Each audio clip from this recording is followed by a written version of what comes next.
All right, on today's episode of Catherine for Real, we have Craig Ballantyne, and he is the founder of the Perfect Day Formula and the best-selling book, Unstoppable. Welcome to the show, Craig. Thank you very much. And do you have Perfect Week Formula too, or do I need to ship you a copy of that? I do not have Perfect Week Formula. Oh my gosh, I gotta send you that one. Well, hold on. Is it in here? No. But it's the latest and the greatest. And oh my goodness. Okay. Yeah. So he also has Perfect Week Formula. Yeah, because I realized after I wrote Perfect Day Formula that there was like so many holes in the book. So I wrote the wrong book, and because there's 7 days in a week, so you got to have the Perfect Week Formula. So we, after a lot of Amazon reviews and questions at events, I realized I got go back to the drawing board and write another book, and that's the result of it. So it's definitely the best one. It's the most practical one. So now, but tell me why that is, because. Well, first of all, with the Perfect Day Formula, when I was writing it, and your husband, who has written so many books, could probably attest to this. Like, I wrote the Perfect Day Formula. It was a series of essays, and then I had a really great editor kind of stitch it together, because it was my first book and I didn't really know what I was doing. And I learned later from Ryan Holiday that the outline of the book is like probably the most important, getting the outline nailed. And so I didn't have the outline nailed. And then through all the Amazon reviews, like of people saying, well, I got 2.1 dogs and 1.7 kids. And, the example used in the book has, the person had 1.3 dogs and 2.3 kids. And so it doesn't apply to me, so I had all those types of questions, and about like, what do you do on the weekend? And what do you do in this situation? So they were really great questions in most cases. And so we had to go back and think about it. And then what I did in this case, instead of me taking a bunch of essays and trying to stitch them together, I did I did these little workshops all over the world, and I did 75 presentations at these workshops. So at 75 different events, I did a presentation on the Perfect Week Formula, and I just refined it every single time. The stories, the examples, even the jokes that I would kind of use from time to time. And at the end of it, I really had it nailed. So then I did a few podcasts with Bedros and a few other people, and then I took that content, the recordings, and I gave them to a team member of mine who writes all of my emails, and he writes in my voice. And so he actually wrote the book based on the instructions I gave him, which I refined over time. So it was a different approach to writing the book. And the people who have read all three of the books say it's definitely the best. Unless they have a specific anxiety issue, then Unstoppable is the best. Okay. Oh, that's interesting. Well, yeah, I'd love to check that one out as well. Because I was telling you before we started, I have done the Perfect Day Formula and was successful in the things I was trying to accomplish at the time. But I do have an issue with consistency. So do you want to address that at all? Yeah, there's a lot of things that can improve your consistency. And so for me, accountability to somebody else and public accountability. And so just before we went live on recording, you were talking about how you read my books, and you saw, when you've watched me from when I was single to finding and meeting Michelle, who became my girlfriend, who became my fiance, who became my wife. And the Perfect Day Formula actually was it was almost like a sales letter and public accountability for going out and achieving this vision. So I was single when I wrote it, and I wrote this vision chapter about what I wanted to achieve. And by writing that, I had all these readers and all these people who would come up to me at seminars and say, how's this going? How is your search going? And so by telling other people, other like-minded, positive people, they give you accountability to holding you on track. Somebody's at my door. That's okay. That's okay. We got our guard dog, the yellow lab. It's all right? good. Yeah. So now hold on. Public accountability is key. Now hold on, because this is cool. So you're saying that you applied your formula to your dating life, or to your seeking a mate. Yeah, absolutely. And so I kind of, there's a guy named Gary Halbert. I don't know if you recognize that name from the marketing world. Gary Halbert. He's actually passed away, but Gary Halbert was a very famous copywriter. And Gary Halbert in the 1980s took out a full page ad in the Los Angeles Times. So it probably cost him $100,000 because back then, newspaper ads were expensive. And he wrote a personal ad for an entire page in the main section. And he used the classic repel people to attract the right one. So we got a lot of hate mail about his personal ad because it was very, very specific. But I was like, okay, well, if he did that, well, maybe I can write this great personal development and time management book and insert a personal ad inside the book that nobody really knows is a personal ad, but they're actually getting value from the exercise that I walked them through. But it was really a personal ad to go and find the woman that I wanted to meet. So, most people don't know that, but the book was like a Trojan horse. It was personal development book with a personal ad inserted inside of it. And how long did it take? It took a long time, actually. So, the book came out in 2016, and I continue to be asked about the progress by awesome people who, would come to my events or see me at a different event. And, especially in 2019, this guy said, hey, next year, because I wrote the book and it was like 2020, here's my vision, the family's going to be here and blah, blah, blah. And people would say, well, it's 2019. How are you doing with this vision? And it was really great because, sometimes I wouldn't even know this person, but they read the book. And so they were holding me accountable to it. And so in 2019, in November of 2019, somebody asked me, and I was like, man, I got to get serious about this. So I built a 90-day plan using this. I have this worksheet that I teach people, and I built a 90-day plan for going and finding the love of my life. And people always laugh about that. It's like, hey, you can't plan that stuff, man. And so the way I do these 9-day plans, Catherine, is you have an outcome goal, which is a numbers-based goal that you don't fully control, but you're aiming for it. And then underneath the outcome goal, you have 3 process goals, which are the action steps that you fully control that move you ahead. So just as a quick analogy, a very simple way of doing that is you want to lose 20 pounds. That's a numbers-based outcome goal. Well, you don't fully control what the scale is going to say, but you fully control going to Fit Body Boot Camp 3 times per week and following this nutrition plan and drinking 3 liters of water per day and sleeping 8 hours. Okay. If you do those 4 process goals, you get as close as possible to your outcome goal and you'll hit it. So one of my process goals so I actually had my outcome goal, Catherine, was 12 dates in the next 90 days. And so in order to hit the 12 dates, one of the things that I had to do was reach out to the 3 girls that I knew who had the greatest social circles and ask them for introductions to wonderful women. And so I have this belief that the more people the more good people that the easier everything in life is. Everything. So it's just the power of your network. And, you and John have a huge network and, such great people like Joel Marion. And I saw you at the party and all the amazing people at that party. Like, the power of knowing good people. Yeah. And so I reached out to this one girl who runs a business community back in Toronto, a ladies business community. And she, the funny story is she sent me 5 Instagram profiles and I looked at them and I went, nope. And I was like, oh man, now I'm that ingrateful person who somebody tries to help and I don't want their help.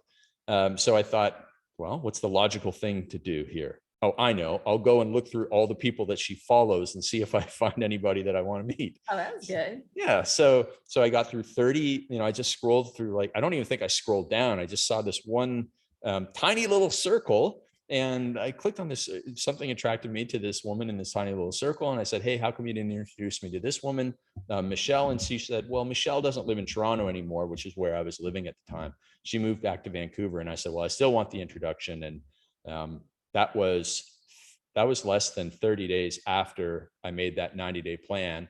And we finally met in person about 45 days after that. So, and, now married and have a baby and moving around the world. Wait. Well, tell me more, right? I mean, because.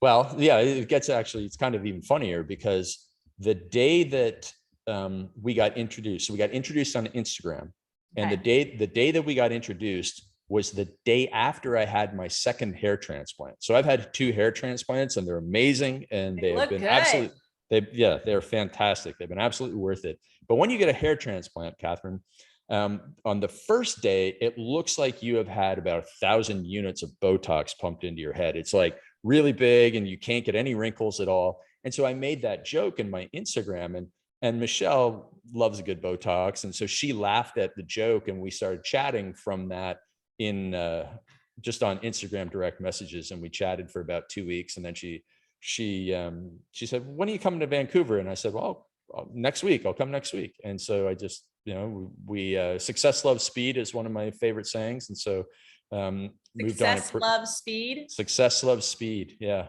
Hey. So actually, man, I don't have my hat here with it, but we have it embroidered. I'm writing it down. Yeah. Success, love, speed, and delay kills dreams, right? Because if you have an opportunity, and so I even think of, like, when somebody asks me to book on their podcast, I always try and take the first time available. Success, love, speed.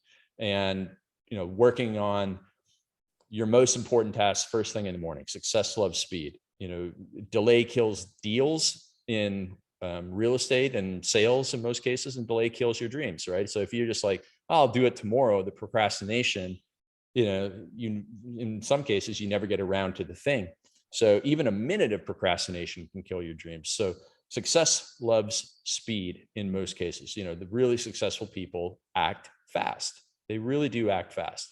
And so, that was one of the things I did. And just one last thing on the hair transplant is, you start off looking like you got Botox, but after about 5 days, it looks like Mike Tyson has punched you in the face, because the swelling from the surgery just slowly lowers over your face until it gets to about here. And you have 2 black eyes for about 3 or 4 days.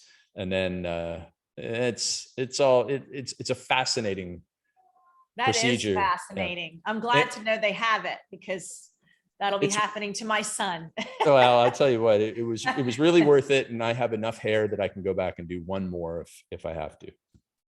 All right. So I didn't know we were going to go down this path here, but relationships are my wheelhouse. Oh, cool. And so I love this. I love that you are applying your formula to relationships. All right. So you met Michelle, you went to go see her. Yeah. So that was love at first sight. It was probably the most important thing was it was tough conversations at first meeting. So, we actually believed that after about 2 or 3 months that we had more difficult, serious conversations than people that probably have been married 3 or 4 years. We really believed it. It wasn't sometimes longer.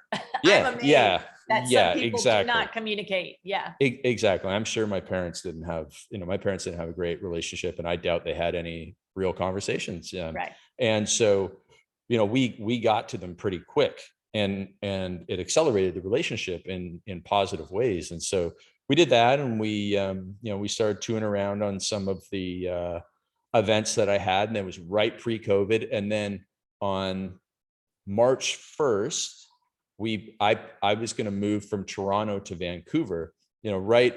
And I had some friends who were telling me in January about COVID, and of January 2020. And they're like, man, this is going to be pretty serious stuff. So I'm thinking on March 1st, as we're flying from Toronto, because she was with me, and we're flying from Toronto to Vancouver, and Vancouver has obviously a very large Asian population. And I thought, man, I'm flying, like, I really believe this COVID thing is going to be serious. And I'm probably flying into, if it's coming from Asia, then I'm probably flying into the wrong city. But it actually turned out to be an amazing place to be for 2020. Really?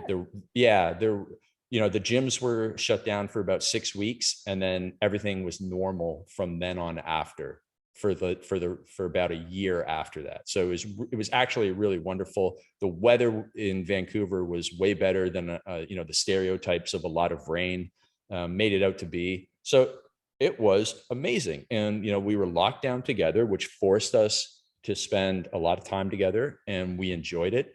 And I can't remember where I got this line from, but I remember one day saying to her, I really like you.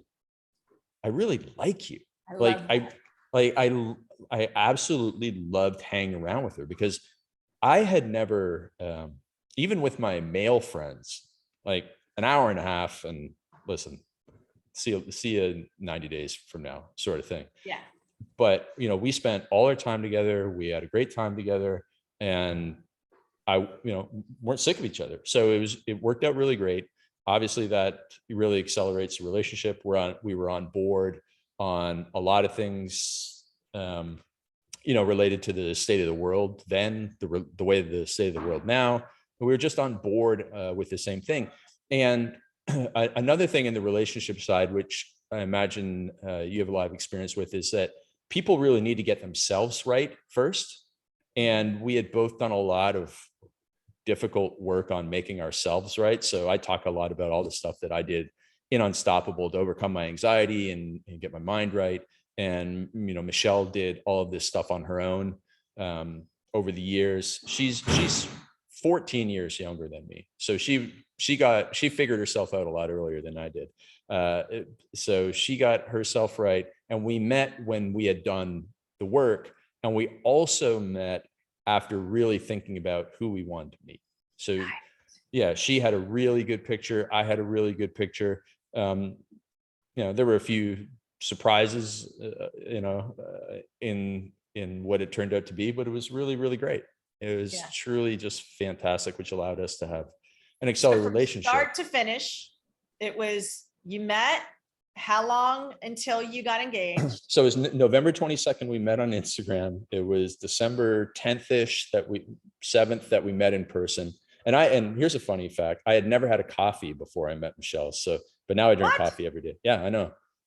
I used to think I was too young to drink coffee. It was only for old people, but there I was 44 years old. So then moved together in March 1st, then got engaged January 28th of 2021 at her she's very close to her grandparents. So I surprised her at her grandparents' house in January of 2021. Then we moved to Florida for 3 months. So we were actually in Miami for 3 months. And that's when Vancouver got bad. And so then we went back to Vancouver in July. And then we got married in Vancouver in August of 2021. And then we just had our first baby down here in Mexico in March. That's awesome. Yeah. That's so awesome. Yeah. So everything that I wrote. Send you a copy of Relationship Grit. Oh, absolutely. Yeah. Absolutely. I mean, that's something that we're always working on. This is when the fun starts, when the kids start coming in. It's like you're dealing with both of you trying to navigate and do what you need to do to get your work done. Yeah. Right? We're fortunate that we're able to, we're in Mexico. And so in Mexico, help is a little bit cheaper than America. And so we're very fortunate that we have a lot of help around the house, and we've got great support because we do have a lot of things that we want to do in our businesses. And so we spend a lot of time with our baby, but we also have a lot of help with our baby too. So everything's working out great, and we're pretty darn happy to be down here. Yeah, that's a blessing. I'll tell you, getting really that help is a blessing. And so have you ever thought about writing a dating book, like a relationship? Nah, I think that I wouldn't say I got lucky, but I don't think that I feel like I'm an expert in that area. I think maybe Michelle will write that. She could write on, she is just excellent in human behavior. Mm-hmm. And there's a couple ways to get your knowledge. One is go and study other people's knowledge, or to just go and learn through amazing life experiences. And she has had incredible life experiences. She and I are so different that way because we travel with our dog, and so sometimes it's difficult to, sometimes we buy a seat for our dog sometimes, and then sometimes they give away the seat to the dog and to somebody, to another human.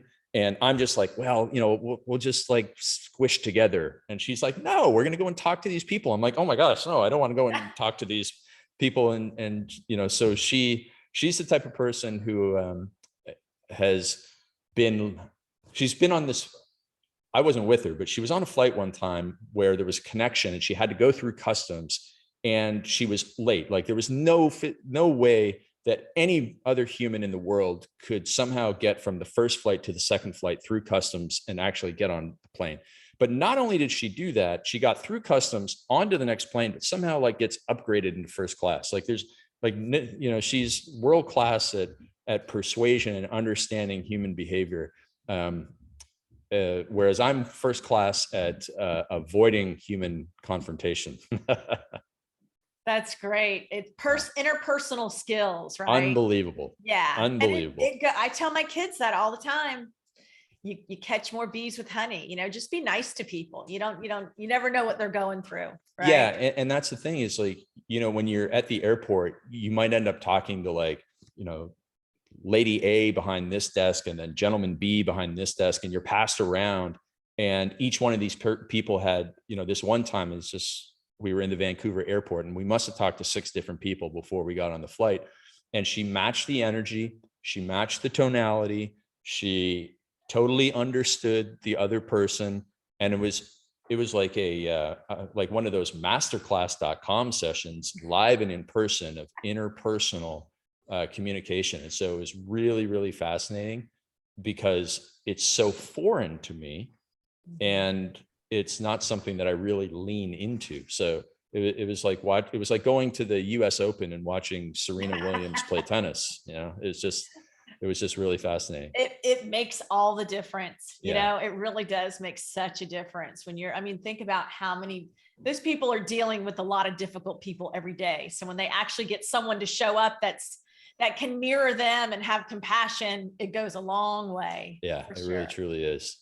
All right. So the perfect day formula, but you have the perfect week formula, but yeah. I want to hear why you wrote the perfect day formula. Yeah. So perfect day formula, like I have been called by some of my friends as it's a bit of a joke, but they call me like the world's most productive man or the world's most disciplined man. But by nature, I am not actually a disciplined person. I'm lazy, unmotivated. I would love to just sit around, eat chocolate cake and watch, you know, college football. But I realized along the way that as much as I want to do that, I really want to make an impact and, you know, teach people and help people out and grow a business and be successful far more than that.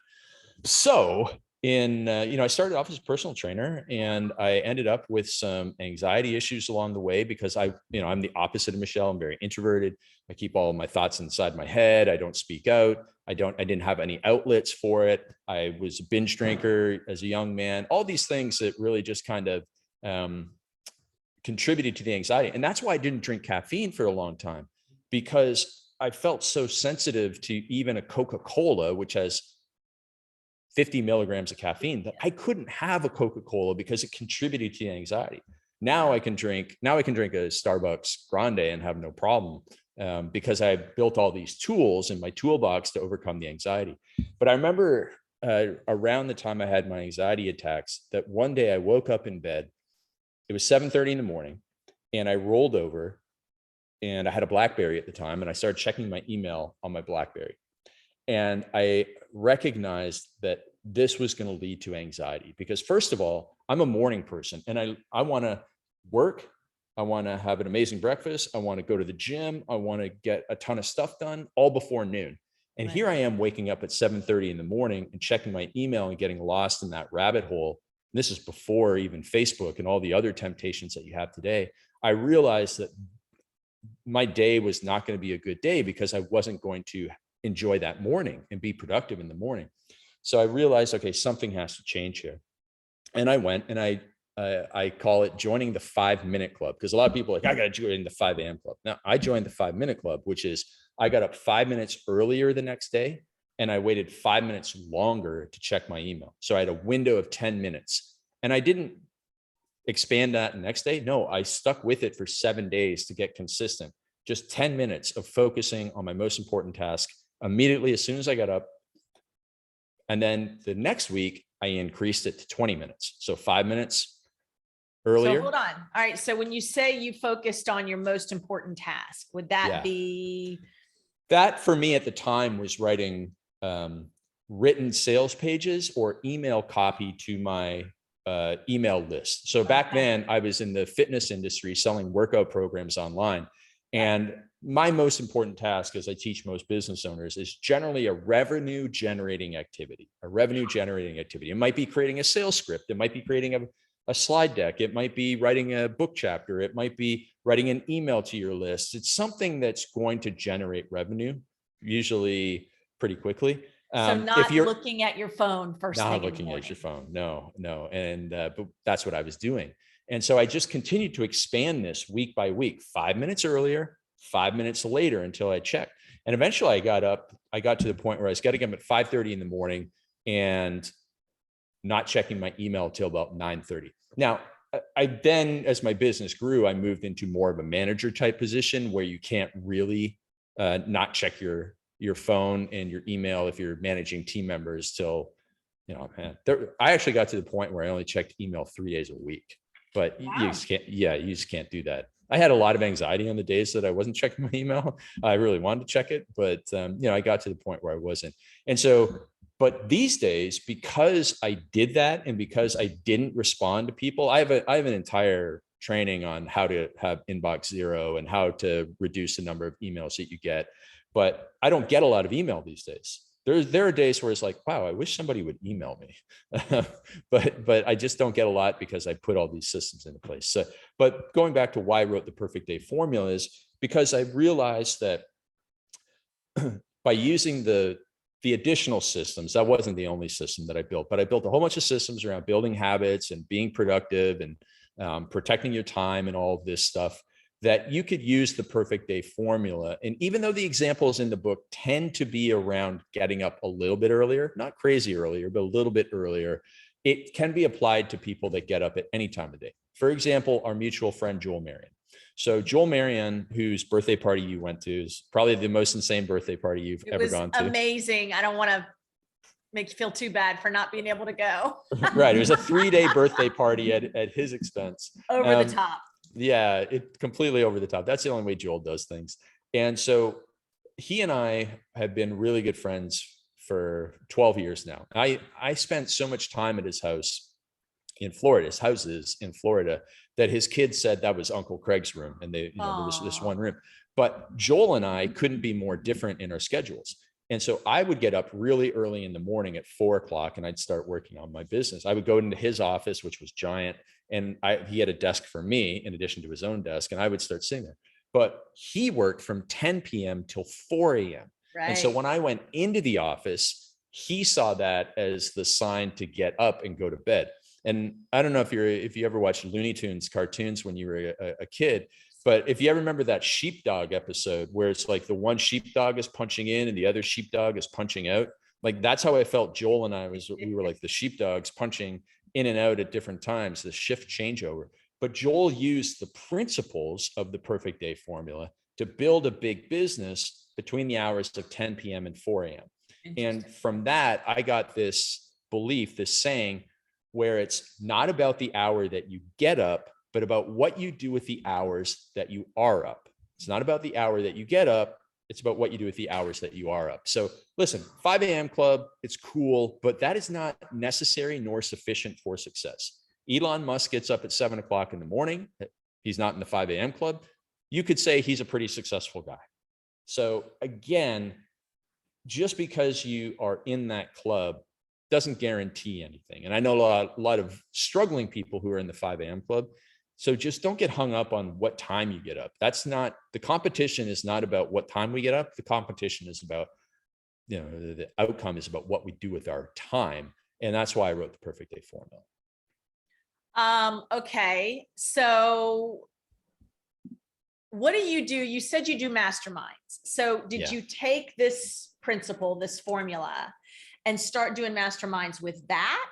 Or were you always? I have been doing coaching since 2007. So I had my first business event in Florida, in West Palm Beach, Florida, at the PGA club there. And I was in the fitness industry at the time. So I sold my first info product, is what they call them, on January 28th, 2001. So I was 26 years old. I'd been writing for Men's Health magazine for about a year. And I'd just gotten done my master's degree. So I was in college for a long time in Hamilton, where some of your family lives. And as soon as I was done college, I realized all my friends were sending me the same question. Hey man, now I'm done college. I don't get to work out 2 hours a day anymore. I'm gaining weight. I'm working a lot. What should I do? And I probably got that request from about 12 different guys. And so I wrote them all individual programs just as a friend. And then I realized I'm writing the same program here. And then because I was writing for Men's Health magazine, I'm like, all the Men's Health readers have the same problem. They have about 3 days per week that can work out for 45 minutes. And I knew that, 20 years ago, this was an unpopular contrarian idea not to do cardio. Now it's pretty popular that, like CrossFit and all that stuff. You don't have to go and use the elliptical machine. But back then it wasn't a popular idea. So I started writing about that. And Men's Health, I started writing for Men's Health when I was 25 and still in school. And then they got me answering questions on their message board. And somebody reached out to me in the private chat on the message board and said, hey, can you make me a workout? And so I sold him a Word document through PayPal. He paid me $60 through PayPal. And I lived in Canada at the time. So, like $60 was like $100 Canadian at the time because of the exchange rate. And I sent him a Word document. And that was the first sale that I ever made online. So then I went and created this turbulence training program and on and on and on. And so fast forward 6 years later, able to quit my job as a personal trainer and all that stuff. And all these other people in the fitness industry were like, what are you doing? Can you teach me? So I had my first business seminar in 2007 in Florida. And at that event, I sold people into a mastermind group. And so I started that. But the thing is, I was really bad at the interpersonal stuff back then. So I have a lot of introverted tendencies and I have low energy. So when I went into the room at the mastermind group and there was 10 people sitting around a table, I didn't want to be there. And they knew that I didn't want to be there. And so running a coaching program when everybody knows that you don't want to be there, it's not that I didn't want to teach them. And it's not that I didn't like them as people. It's just that I didn't like being in groups. It was very difficult for me. So I continued on. And then 2009, I meet this guy, Bedros Keuilian, who you and John know. Yeah. And Bedros is the opposite of me. Even though he's actually an introverted person, he can put on the charm. And I call it the Bedros Keuilian California cool. So he and I started a mastermind group in 2010. So I was able to stop my other one and just switch over. So now when the meeting starts, Bedros comes in with the California cool and says hi to everybody.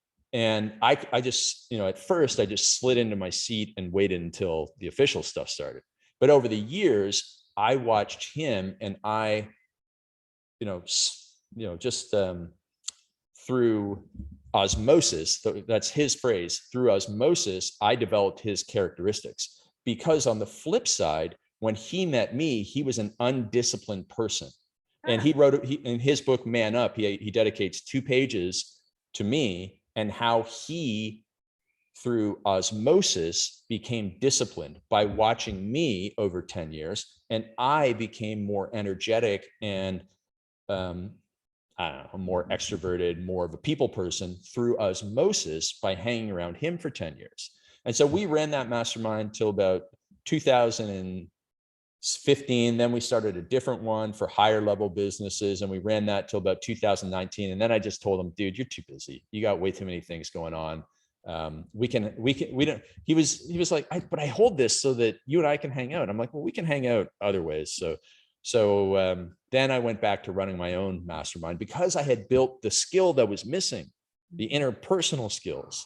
So now my masterminds, I go in the room and I got that California cool and make everybody feel welcome and appreciated and get their personal time. But I needed that in order to go and do it, because up until about 2016, I still couldn't do it on my own. Wow. Yeah. It really is a true example of you're the average of the 5 people you spend most time with. So that is great that John still hasn't quite picked up as much as he goes and speaks to thousands and thousands of people, he really is an introvert, Well, I always go back to Marlon Brando. So Marlon Brando was one of the, arguably the greatest actor, right?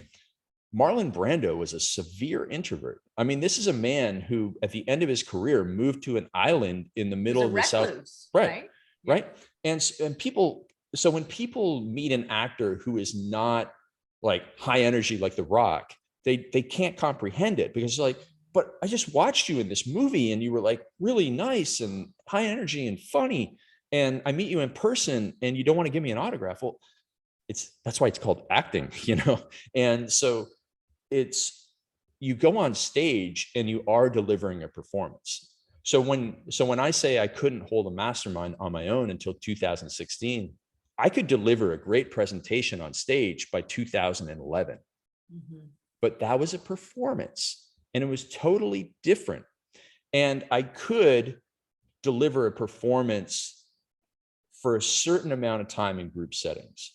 But it was almost like marathon running. I had to build up stamina. I had to build up techniques.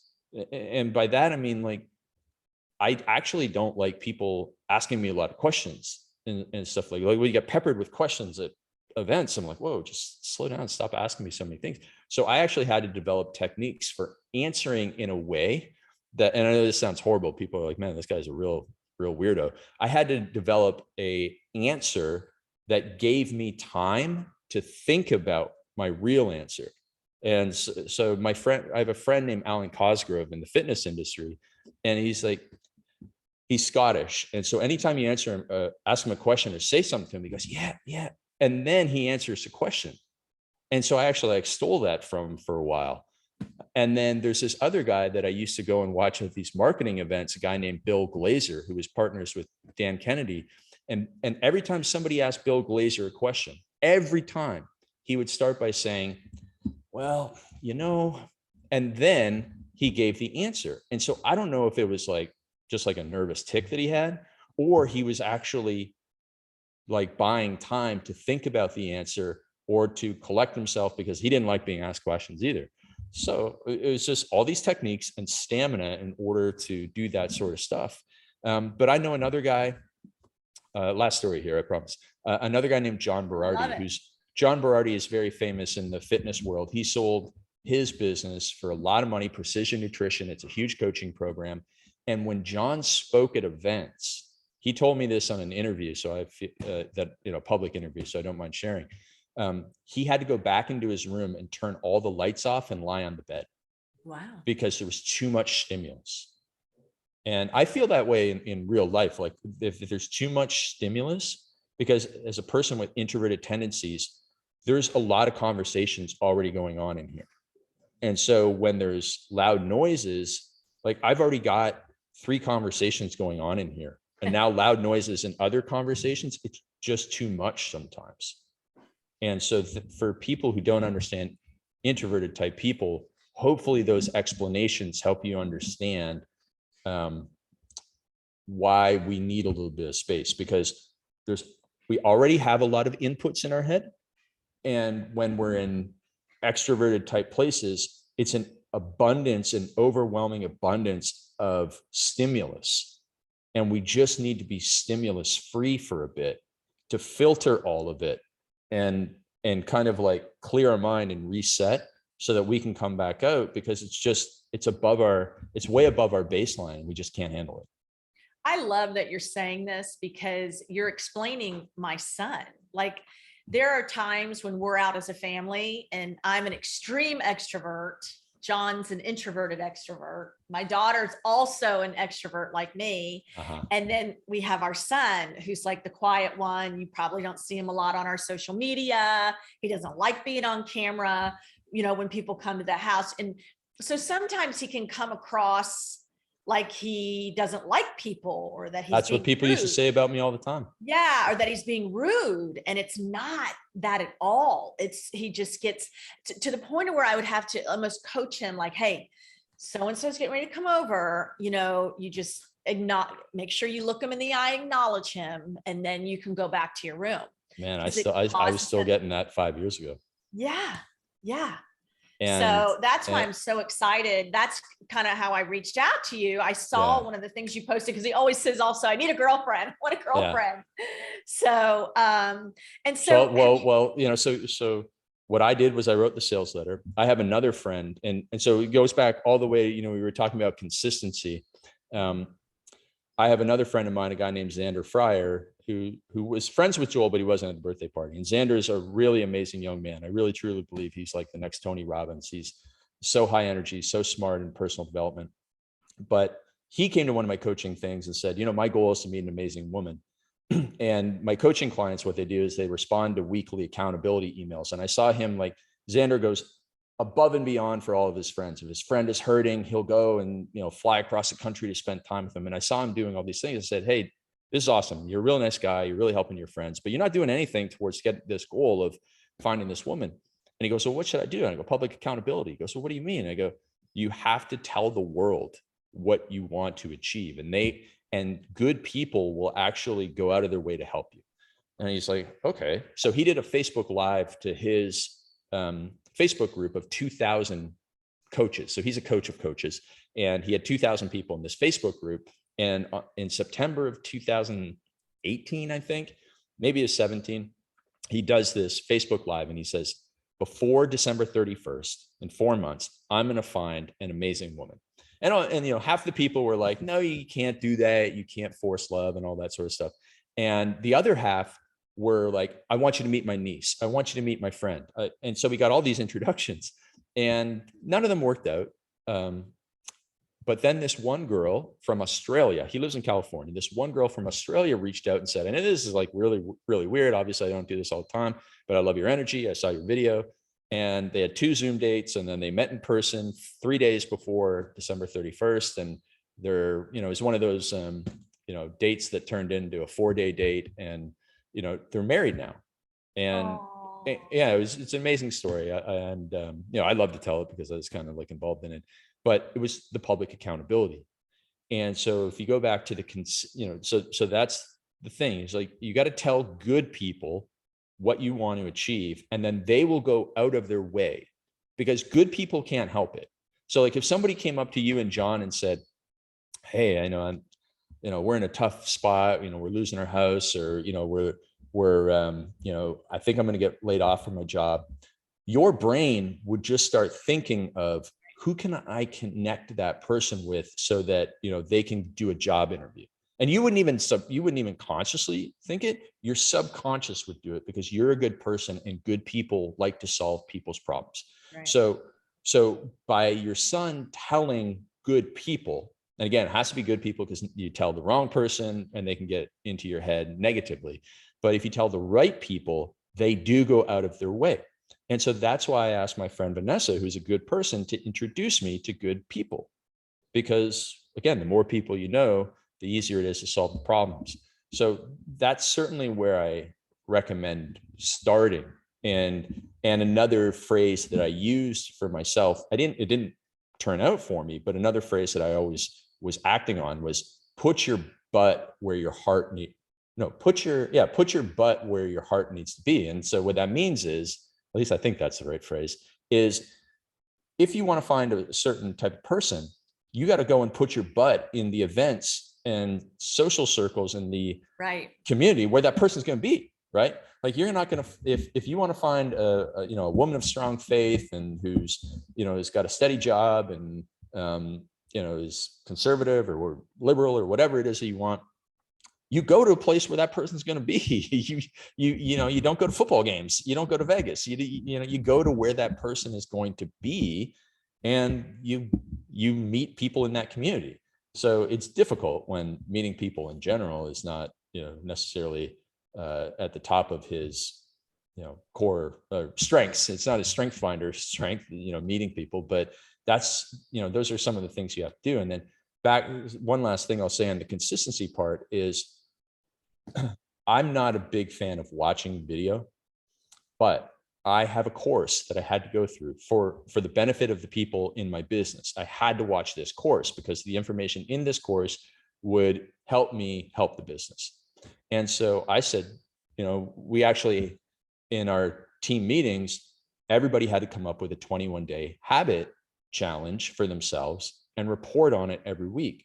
And so I said, I'm going to watch 20 minutes of this video training every single day, because now I'm getting accountability. I can't show up, especially because, I'm the leader of the team. I can't show up as the leader and say, I only did it twice. No, there were days where it was an hour before bed and I'm like, I gotta go watch this video. And there were days where, again, I don't know if it's the introverted in me or it's just my personal learning style. I just can't stand it.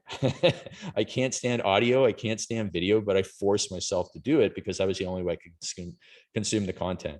And so that public accountability to people I did not want to disappoint is the thing that will help you move mountains in your life. So back to you with consistency in your morning routines is whatever it is that you want to achieve.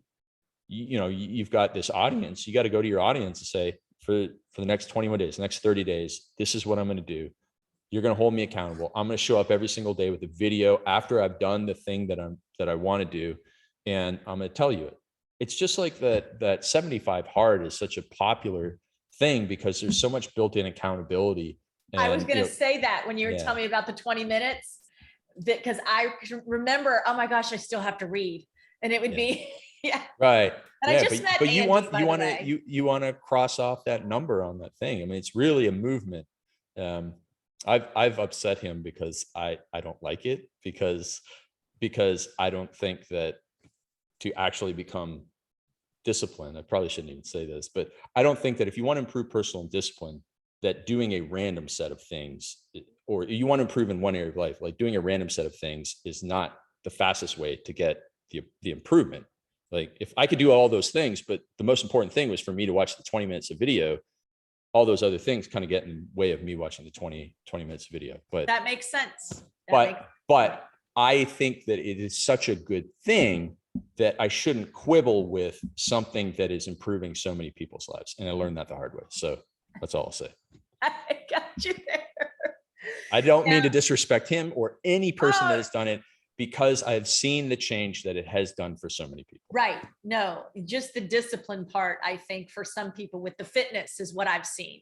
Yeah, it's incredible. The part that's helped. It really is incredible. And it's a movement that the world needs for sure.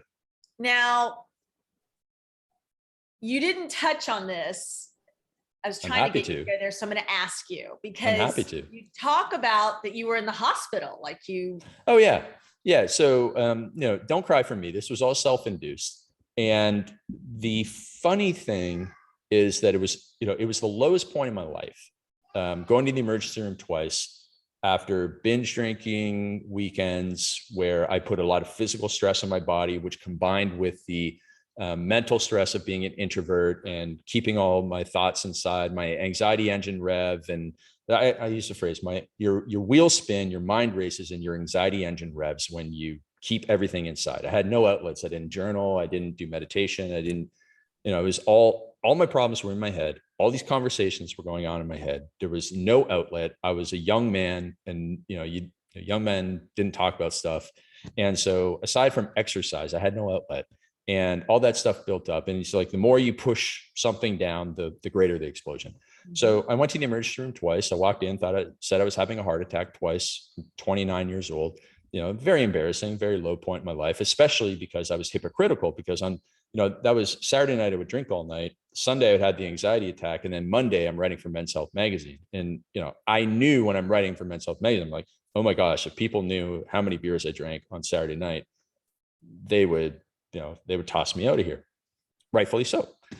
So, that was the lowest point of my life. But now I can look back on it because I built all these tools. In the Unstoppable book, I talk about all the tools in the toolbox, never have an anxiety attack again. And now I laugh at it. And I have no embarrassment. I mean, I was an idiot. I was a young man who brought all this upon himself. And so, again, don't have any sympathy for me, but I can laugh at that because even though, like, for people going through anxiety, it's not a laughing matter at all. Like, you'll do anything to get out of it. And I did. So I went, did Qigong, yoga, meditation, Tai Chi. I did all of these things. I hated all of them, but they taught me how to breathe better because breathing is a huge component of overcoming anxiety. And I had no idea how to breathe. I was breathing from here And when you breathe from your upper chest, so short, shallow breaths, which increase adrenaline, and that just leads to more anxiety. So it puts you in this cycle. You got to breathe through your belly, like the yoga and meditation style breathing. And that's a huge difference. And so if you simply make that change, you'll lower your stress. And then you got to got to have outlets. And for me, writing about my experiences was my outlet for it. And then going on all these podcasts and talking about it. And so and again, that was like when I didn't have caffeine, but now I could have all the caffeine. I could have really bad news. I could have a really stressful day, and I wouldn't have an anxiety attack because I know what an anxiety attack is now. Back then, I had no idea what it was. Now I know what it is. And now I just know, okay, it's a physical manifestation of a bunch of physical and emotional and psychological issues coming together. So now I just need to attack all of them, and some of the tools attack a bunch, and some of the tools only attack some areas. And then you get rid of the anxiety and you take back control, because that's really all it is in most cases. Now, it's, if I'm talking to somebody who's going through an anxiety attack right now, they're like, it's not that simple. But when you get through it on the other side, you look back and you go, yeah, it was that simple. It's just, it's not easy, and it does take time to chip away at it at first, but everybody can overcome it. And, because I've spoken a lot about it, I get Facebook messages, I get Instagram messages, I get emails, I get text messages from people 2:00 in the morning in the emergency room saying, oh my God, I know what you're talking about now. It feels like there was a refrigerator on my chest when I woke up. And I don't want anybody to feel like that, which is why I wrote the book and why I talk about it. And hopefully people can circumvent that and not let it get to that point where it drives them to the emergency room. And so what are you going to do now? So you got these amazing formulas, the perfect week, the perfect day. You've got your book, Unstoppable. You do masterminds. Yeah. We focus, like, what we teach people is what we call effortless discipline. So you go back to what I was saying before, effortless discipline. So we are the opposite. Effortless discipline. So we are the opposite of the cold shower, hardcore yelling, all that sort of stuff. That is a type of discipline, and one can develop, specific discipline by sitting in the ice bath, and yeah, you can get your mind right and stuff. But again, I'm lazy and unmotivated by nature. And for me, I want to take the easiest path. And so what I discovered was removing the negatives is far more beneficial and effective at making somebody disciplined, quote unquote, and productive than adding more things. And I use this simple analogy. If you and I were to go and run a marathon, and all things being equal, we were both like sub 3-hour marathon runners. We both ran in 2 hours and 59 minutes. And I gave you the newest, greatest shoes, right? Most, like, they'll shave a minute off your marathon time. And to me, I put a 50-pound backpack on me. Who's going to have a greater significant change in their marathon time? Well, obviously me, because of the negative. So in most cases, when you shed a negative, you get greater benefit than by adding something to it. And, this kind of goes with the 75 hard thing. By you're adding a whole bunch of stuff, and that's good. But what if you removed the negative? Right. What if you removed the things, the toxic temptations and the destructions, the distractions that destroy your productivity? If you simply remove a lot of things, then you're actually going to become more effective. So if somebody has a major project and you take away access to their phone, like you just like, okay, I'm going to take your phone for the next 8 hours until you finish that project. That would be a huge improvement in their productivity, because and all you're doing is removing. And a lot of this comes from my time in the fitness space, because when somebody came to you and said, I'm not losing weight, it was always their nutrition. And then you find out that their house is just like stocked like a 7-Eleven. And it's like, well, what if we just took all that stuff out of your house? Now, I know you can drive down to the store and get it, but it's difficult. It's more difficult. And so if you simply remove all of the junk from your house, like, you're left with nothing but good choices. And so we really focus on that. And it's this, and because of that, it's discipline through subtraction not discipline through addition. There, you know, Jocko is going to be disciplined through addition of hardcore stuff. And I'm going to be over here saying, that's cool. But you know what? If I just take the 50-pound backpack off your back, we're going to have a real great improvement. And so that's what I help people do. And we focus on a lot of people that are now in the work from home space, because when you work from home, you have more distractions, you have different distractions. So we help people remove those things. And, you know, whether it's lawyers or whether it's entrepreneurs, all these things, we just remove the things, the e-brakes from their life. And we have courses and stuff like that. And then the people who are really high level and really ambitious, they join our mastermind program, and we meet and coach them to the next level. So, I mean, that's what I want to do, is just help, you know, family-oriented entrepreneurs who want to have more time for their kids. And we do that through, and more success in their business. And we do that through the removal of the things that are holding them back. And so you like to do one-on-one, taking on clients one-on-one.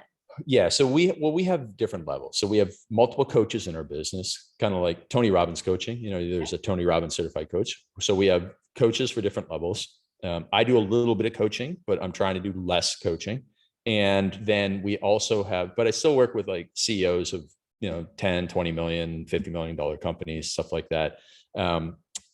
Then we have an 8-week course that we try and get most people to start with, right? You're going to spend an hour a week with Craig and some videos and a couple of our other coaches in some video training, group call, and accountability with your group. And we're going to make you incredibly disciplined. Our goal is to give you an extra 10 hours every week, right? So if you're working 60 hours a week, we're going to get you down to like 35, 40 hours by the end of this program, while making you more productive.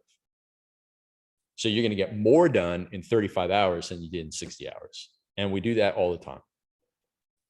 Well, I got to tell you, if people aren't following you, they have to go follow you. I get so much great information. It really changes the way I'm thinking. I could be in a stressful situation. I'll see one of your videos and just switch it up. So definitely go follow Craig Ballantyne. How can people reach you besides Instagram? Well, you know, if somebody just wants to email me, like I said, nobody emails me anymore. So Craig@CraigBallantyne.com. You're gonna get inundated with emails now. Oh, you know, that's a problem I'm willing to have, if we can help people out. So, but Instagram, Real Craig Ballantyne is also a very effective way of getting a hold of me. And what was your email again? Craig@CraigBallantyne.com. Oh, and then I give away all my books, the digital version. So if you go to CraigBallantyne.com/free books, you can get all 3 of my books, the ebook and the audiobook. No opt-in required.